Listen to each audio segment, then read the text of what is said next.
We are the Gujarat Technological University. Since its inception over a decade ago, GTU has been empowering young and curating minds to realize their true potential. Over 4 lakh inspired students are enrolled with one of the premier academic universities in India. With more than 450 affiliated colleges in its fold operating across 5 zones of the state, GTU, the International Innovative University, your place to move forward.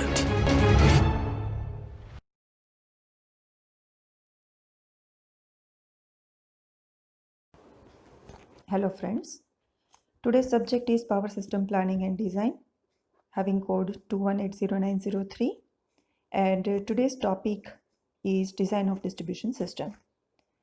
Under this topic, we will talk about development of a distribution plan, transmission and distribution system, types of distribution system arrangements, calculation of voltage drops.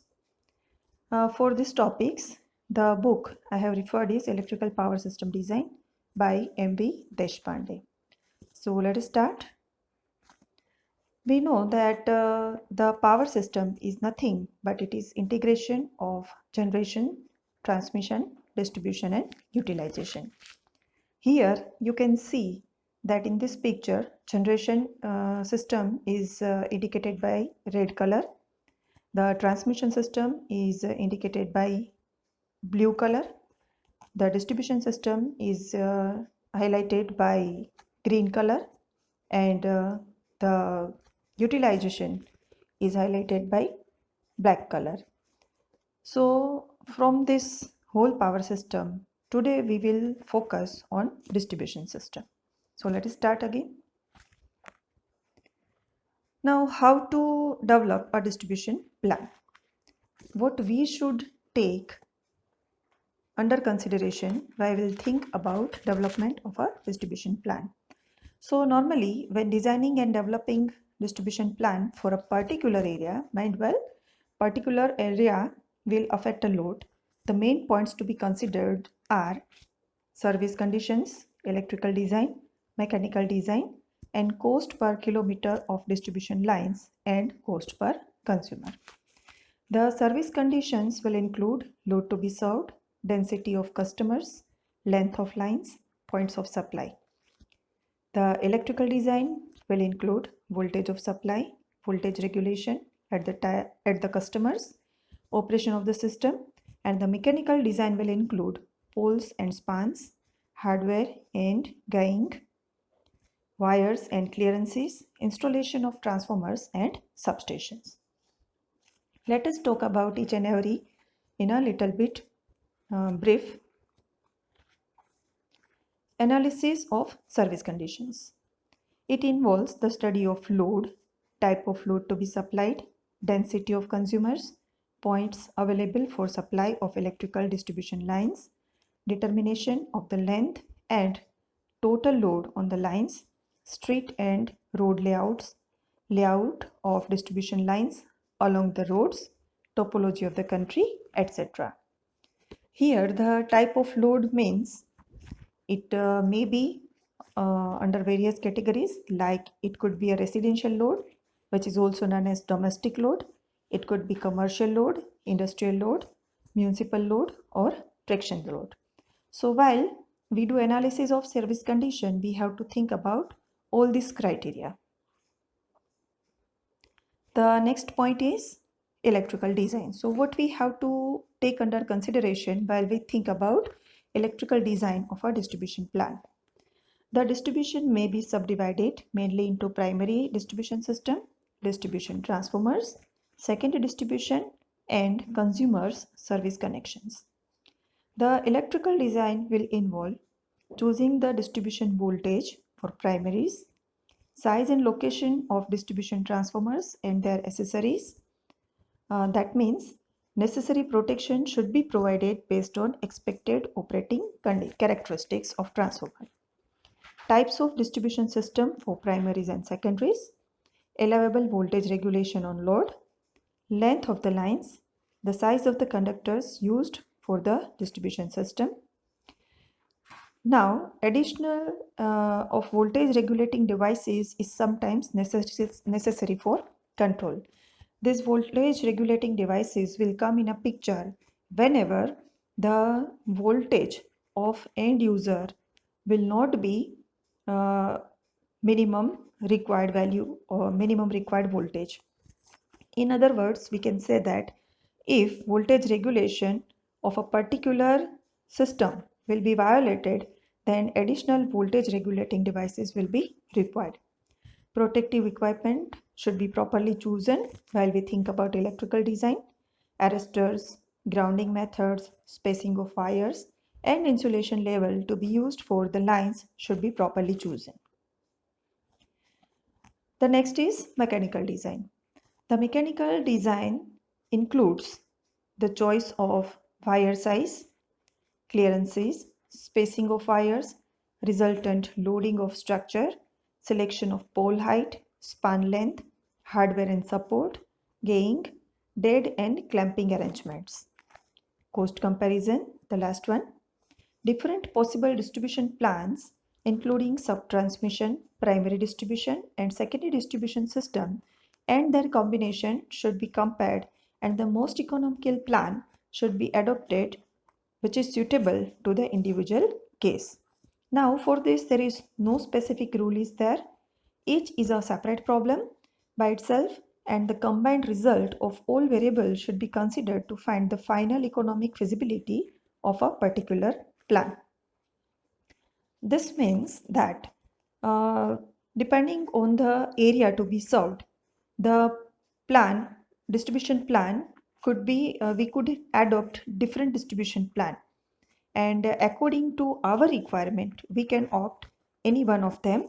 But when we finalize the distribution plan, then we should keep one thing in our consideration, that is final economic feasibility of that particular plan. Now let us talk about transmission and distribution system. Now why we are talking about transmission and distribution system? We know that electricity is being generated at generating stations.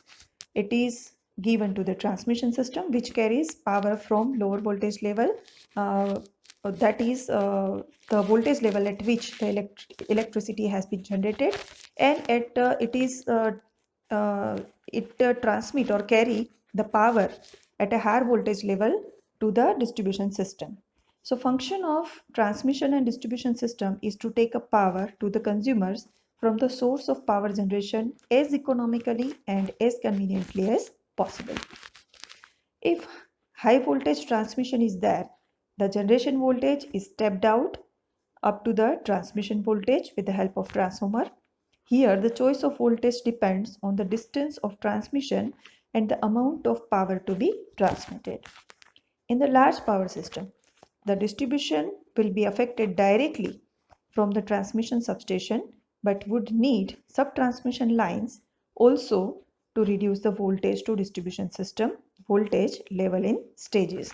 As here it is mentioned that in high voltage transmission line, the power is transmitted at a higher voltage, but we know that distribution system works at a low voltage.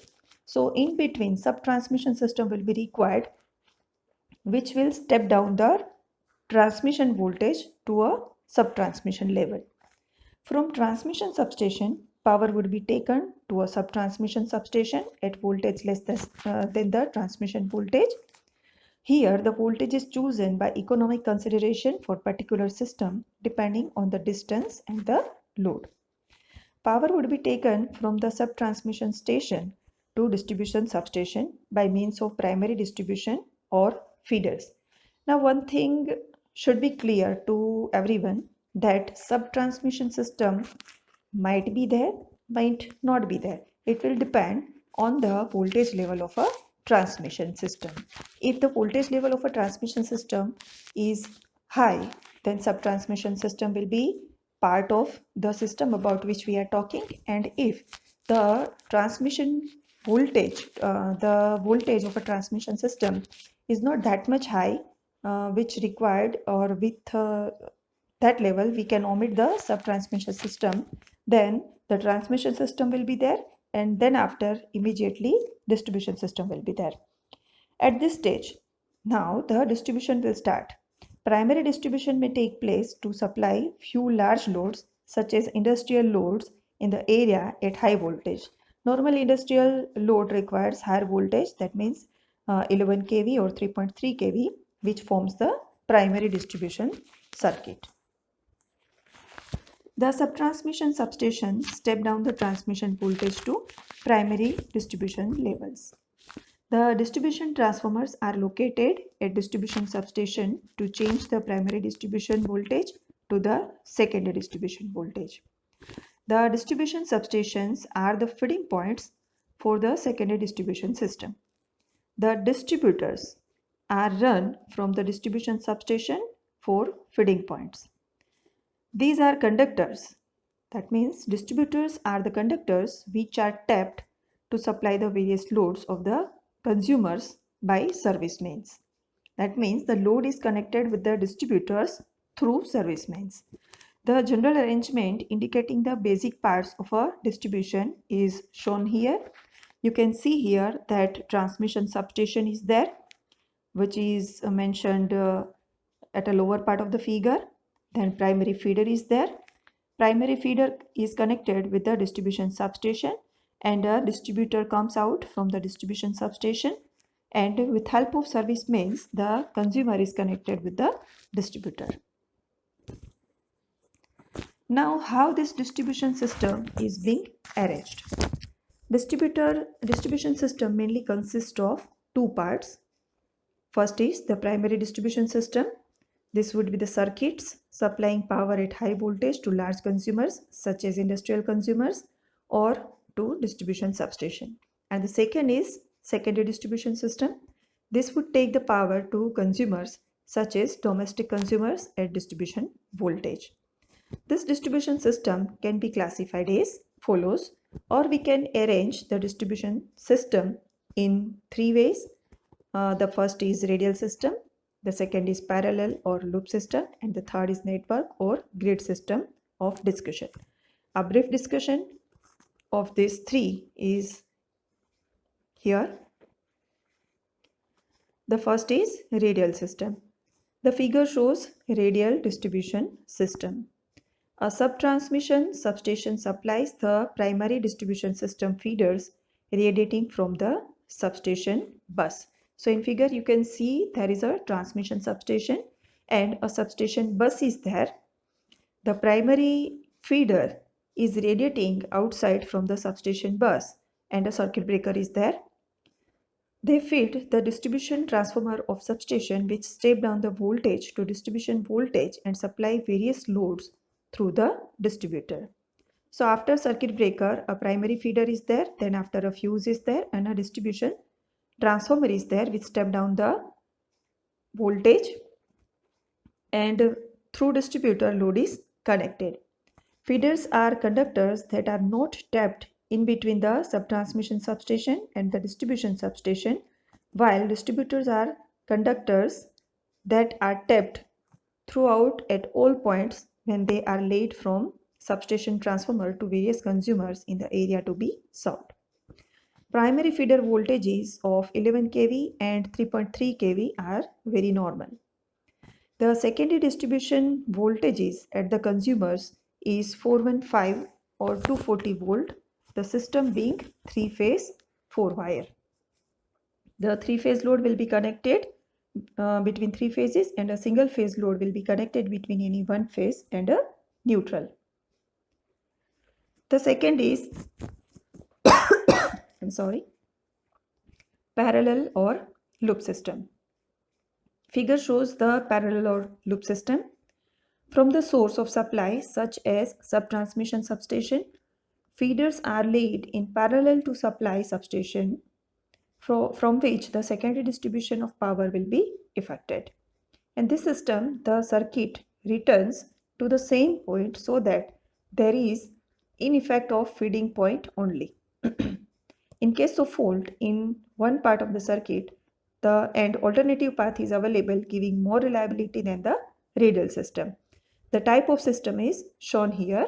In radial system, if fault takes place at any point, then reliability of the system is not maintained. But here in loop system, if fault takes place at any one point, then we will have another path through which the remaining load can be fed.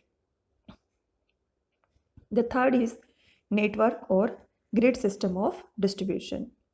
This type of system is applicable in large distribution areas with large loads and where the system has to be made more reliable for continuity of supply. This is true for primary distribution system as well as in some application to secondary distribution system also.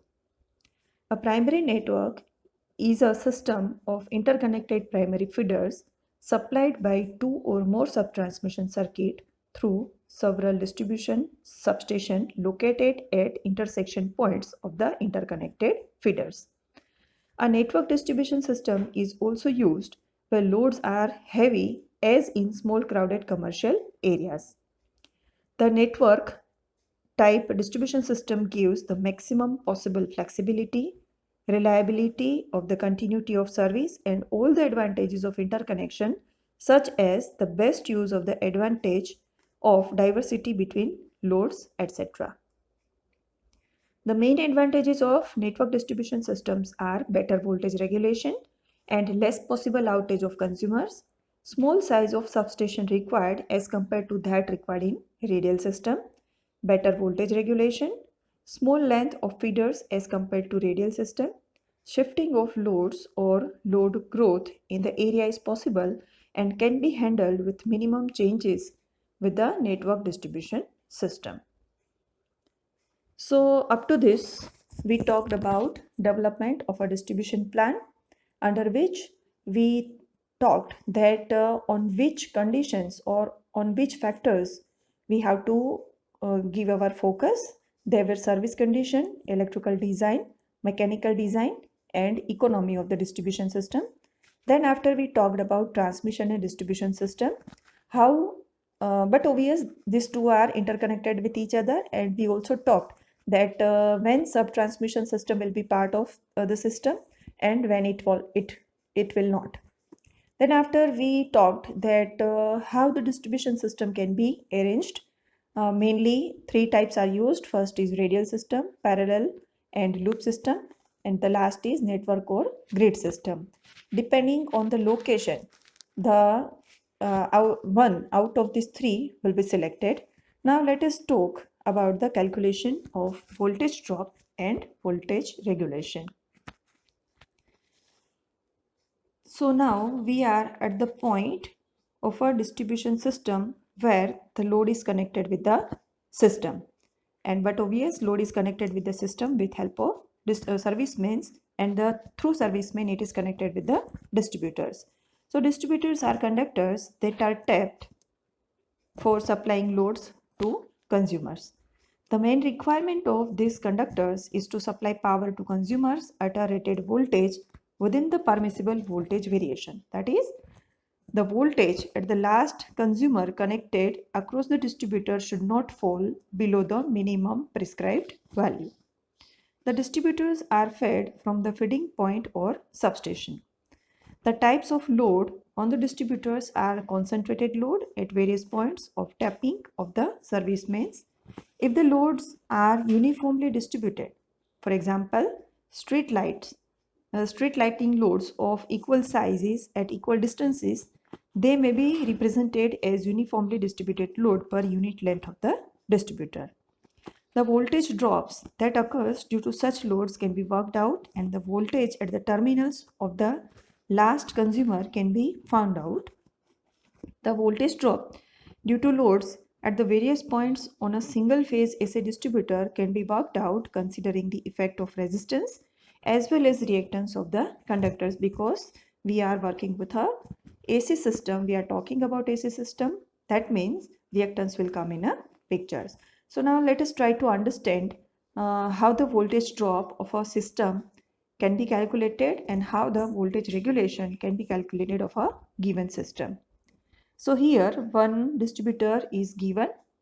A 2-core cable having resistance of 0.3 ohm and reactance of 0.15 ohm per kilometer is loaded as shown in figure. we need to find out voltage at the loading point.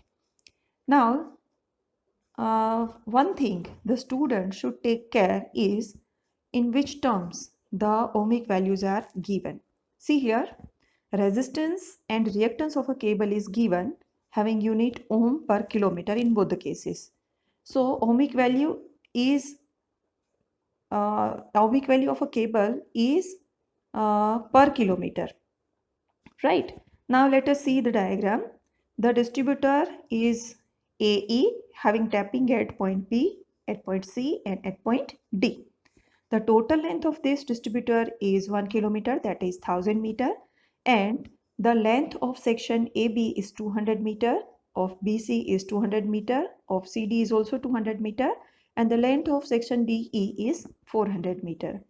Voltage at point A is given, which is equal to 240 volt, and the load current and power factor and nature of load is mentioned here. At point B, 25 ampere is taken, at point 8 power factor lagging. From point C, 15 ampere current is taken out, at point 8 power factor lagging. At point D, 50 ampere load is connected or 50 ampere is taken out at unity power factor. And from point E, 40 ampere at point 9 power factor lagging is taken out. Now, how to calculate resistance and reactance? Ultimately, what we need to do, or what we are doing over here, we want to find out VB, VC, VD and VE. So for that, we need to find out voltage drop in section AB, voltage drop in section BC, in section CD and in section DE.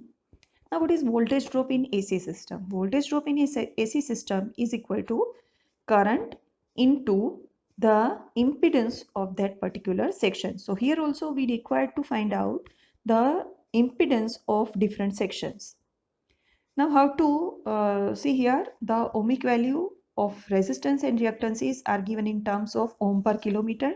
So we need first of all, we need to find out the resistance and reactance of each section for a given length. For example, Rxy is a resistance of XY section. Then its equation will be its ohmic value per kilometer in the length of section XY in kilometer. For example, RAB, we want to find out RAB. Then the resistance of AB section is given, that is equal to 0.3 per kilometer into length of that section in kilometer. Here it is 200 meter, so 0.2 kilometer is the length of section AB. So RAB is equal to 0.06. In a similar manner, you will be able to find out resistance of each section. The same equation is also applicable for X. The only change will be R will be replaced by X. So you just need to find out resistance and reactance of each and every section. Now, the current of each load. Now here we are splitting the active and reactive component of current separately. So active component of current and reactive component of current. So how we can find the active component of current and reactive component of current? You can refer previous slide in which the diagram of distributor is given. IB into cos phi. What we are doing at point B, 25 ampere current is being taken and the power factor at that load point is 0.8. So IB cos phi will give you active component of current at point B, which is equal to 20, and in a similar manner you will be able to find the active component of current at point C, at point D and at point E, which is equal to 12, 50 and 36 respectively. If you want to find out reactive component of current at a particular load point, then cos phi will be replaced by sin phi. So IB into sin phi, that is equal to 25, that 25 is the total current, into 0.6. So that is 15 ampere. So 15 ampere is a reactive component of current taken out from point B. So at point C, D and E, 90 and 17.45 are the respective value of reactive component of currents. So below diagrams shows the similar thing. The first diagram or left side diagram shows the active component of current, and the right side diagram shows reactive component of current at load point A, B, C, D and E. Here also total current in each section is given. So if you find IAB, that is current flowing in section AB, I am talking about active component of current right now, then it will be summation of 20, 12, 50 and 36. The total will be 118. In section BC, now the 20 ampere current is stepped down at point B. So in section BC, the current will be 118 minus 20, that is 98 ampere and so on. So in this way you can find out current flowing through each section. You can work out with active component of current as well as reactive component of current. Now let us find how much voltage drop takes place in different section due to active current. So here a diagram, same diagram is there which represents active component of current at different load point. Here the voltage at point A is taken equal to 240 volt. Different sections are taken: B, section BC, section CD and section DE. We do have 4 sections. Section currents are calculated here, the second column of table. In section AB, as I said, current is 118 ampere, which is summation of all the load currents. In section BC, the current is 98, which is difference of 118 and 20. 20 ampere is tapping from point B. In section CD, the current is 86 ampere, that is the difference of 98 and 12. And in section DE, the current is 36 ampere. The third column represents voltage drop due to active component of current in a particular section. So in section AB, the voltage drop is nothing but it is a product of total current in that section and resistance of that section.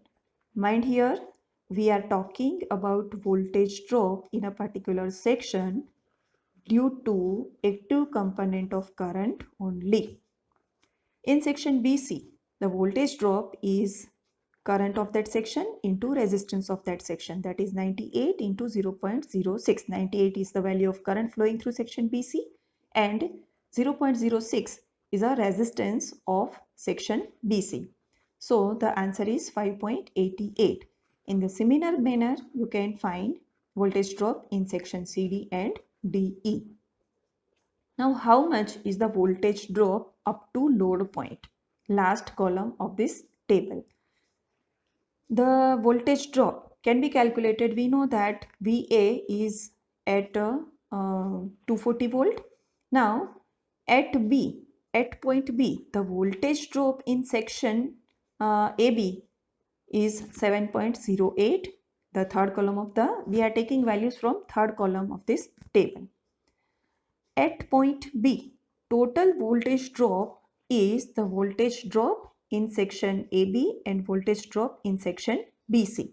So that will be equal to 7.08 plus 5.88, which will be equal to 12.98. To this value, if you will add 5.16, which is voltage drop in section CD, then you will get total voltage drop up to load point D, which will come 18.12 volt. And to this value, again, if you add 4.32, which is voltage drop of section DE, then you will get total voltage drop of AE up to load point E, that is 24.44. Once again, let me remind you that this voltage drops up to load point is only due to active component of current. In a similar way, you may calculate voltage drop due to reactive component of current. The method is same. Sections are mentioned in the table. Section currents are calculated in a same manner as we done with a active component of current. voltage drop due to reactive component of current is being calculated, and voltage drop up to load point is calculated, and here 1.24, 2.04, 2.56 and 3.64 are the voltage drop up to point B, C, D and E. So up to this, we have seen that how to calculate voltage drop due to active component of current and due to reactive component of current. Now what is the behavior of AC circuit? The behavior of AC circuit, if we talk about voltage drop of in AC circuit, then voltage drop, as I said, that is equal to I into Z, and Z is nothing but R plus JX. Okay, so here if we sum up the voltage drop due to active component of current and voltage drop due to reactive component of current, then we will get total voltage drop, which is calculated here. The voltage at load point or at the sending point VA is 240. It is already given in data. Now how to calculate VB? So VB is equal to VA minus voltage drop due to resistance of distributor plus voltage drop due to reactance of the distributor. This we have calculated. So 240 minus the voltage drop in section AB due to resistance was equal to 7.08, and voltage drop in section AB due to reactance was calculated equal to 1.24. So we are using those values over here. So the VB will comes equal to 231.68 volt. In a similar manner, if you calculate the voltage at a load point, then you will come to know that at point C the voltage is 225 volt, at point D the voltage is 219.32 volt, and at point E the voltage comes to 213.95 volt. Now how do I come to know that the consumer which is connected at the end of distributor is getting rated voltage? Let us assuming that voltage regulation of that particular system is defined equal to 10 volt. Okay, so now let us find out voltage regulation of this particular system. According to definition of voltage regulation, which is equal to sending end voltage minus receiving end voltage divided by sending end voltage into 100. If we use respective value, VA equal to 240 volt, VA equal to 213.95 volt, difference of that will be divided by the sending end voltage, which is equal to 240 volt, and if we multiply that by 100, then you will get 10.85% voltage drop. That means the end user, the consumer which is connected at the end of distributor is not getting proper value of voltage, and in this case we may have to use some voltage correction devices, due to which, with help of which, we can correct the voltage profile so that the end consumer can get rated voltage. So this is how we can calculate the voltage drop and the voltage regulation of a particular distributor. I try to explain that with help of an example. I hope that this is clear to you. So this is today's discussion. Thank you very much.